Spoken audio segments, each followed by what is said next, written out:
HSC 26 ব্যাচের শিক্ষার্থীরা, আজকে তারিখ হচ্ছে জুন মাসের 30 তারিখ। আমাদের সময় যখন আমরা এইচএসসি পরীক্ষা দিতাম, মানে আমাদের যখন সিনিয়র ব্যাচরা এইচএসসি পরীক্ষা চলমান ছিল, তখন থেকে আমাদের কলেজে একটা কথা বলতো যে দেখো, তোমাদের সিনিয়রদের এইচএসসি পরীক্ষার ঘন্টার কাটা শুরু হয়ে গেছে, তার মানে তোমাদের এইচএসসির কাউন্টডাউন শুরু।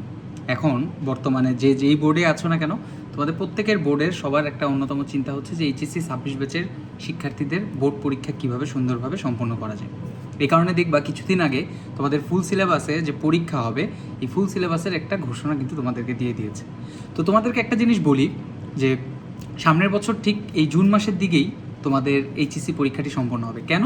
কারণ আমাদের এপ্রিল মাসে, মার্চ মাসের দিকে ঈদ উল ফিতর থাকবে, আবার এই জুন মাসের মে মাসের দিকে তোমাদের ঈদ উল আজহা থাকবে।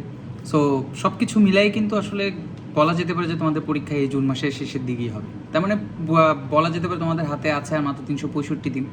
এখন তোমরা অনেকেই চিন্তা করেছিলে যে হয়তো তোমাদের পরীক্ষাটা শর্ট সিলেবাসে হতে পারে। তোমরা কিন্তু অলরেডি ঘোষণা পেয়ে গেছো যে তোমাদের পরীক্ষা ফুল সিলেবাসের।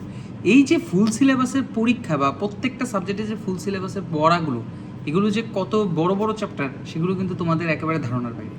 আগে একটা সময় ছিল যখন শর্ট সিলেবাসের 7টা অধ্যায় ছিল, 8টা সৃজনশীল, 7টা অধ্যায়ের মধ্যে 5টা বা 6টা অধ্যায় পড়ে যাবো, সৃজনশীল মাস্ট কমন পড়বে।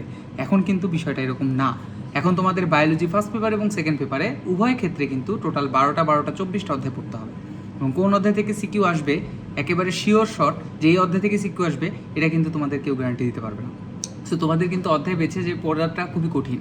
সো তোমাদের হাতে আছে 365 দিন।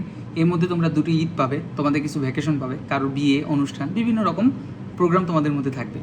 তাহলে সিলেবাস কমপ্লিট করবে কীভাবে? এই চিন্তাটা তোমাদের মধ্যে দিয়ে দিলাম। আচ্ছা, চিন্তা যখন দিয়েছি তাহলে সলিউশনটা আসলে দেওয়া উচিত, তাই না? সলিউশনটা হচ্ছে যে আমরা এই বায়োলজি ফার্স্ট পেপার এবং সেকেন্ড পেপারের যেই একাডেমিক কোর্সটা আছে, সেই বায়োলজি ফার্স্ট পেপারে 1 থেকে 9ম অধ্যায় পর্যন্ত সম্পন্ন করেছি এবং আমি 10ম অধ্যায় অর্থাৎ উদ্ভিদ প্রজনন নিয়ে কাজ করছি।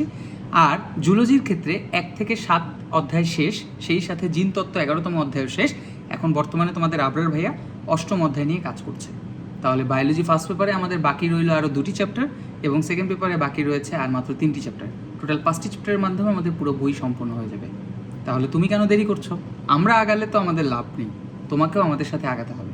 তাহলে দেরি না করে এখনই যুক্ত হয়ে যাও বায়োলজি ফার্স্ট পেপার এবং সেকেন্ড পেপার প্যারালাল কোর্স। কারণ বায়োলজি ফার্স্ট পেপারের ক্লাস হয় সব সময় শনি এবং রবিবার, আর বায়োলজি সেকেন্ড পেপারের ক্লাস হয় ওই সপ্তাহে মঙ্গল এবং বৃহস্পতিবার। দেখা হবে একাডেমিক কোর্সগুলোতে।